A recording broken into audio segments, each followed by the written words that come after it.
పాతకాలంలో మహారాజు ధర్మసింహుడు తన రాజ్యంలో శాంతిని సుభిక్షాన్ని కాపాడేందుకు ఖచ్చితమైన జ్యోతిష్య పరిజ్ఞానాన్ని కలిగి ఉండేవాడు. అతనికి రాజ్యానికి పెద్దన్నగా ఉన్న పండితుడు జ్యోతిష్కుడు విష్ణుదేవ్.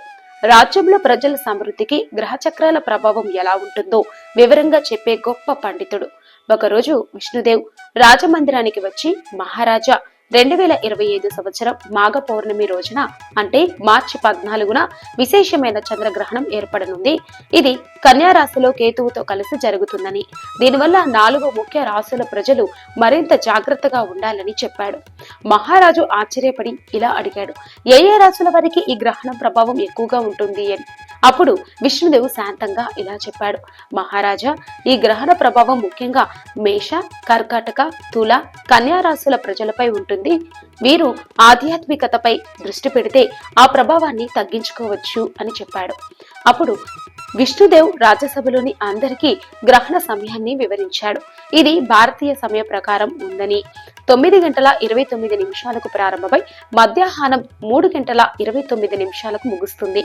ఇది ఉపఛయ చంద్రగ్రహణం కావున స్పష్టంగా కనిపించకపోయినా దీని ప్రభావం మనం ఆంతరిక శక్తులపై ఉంటుంది.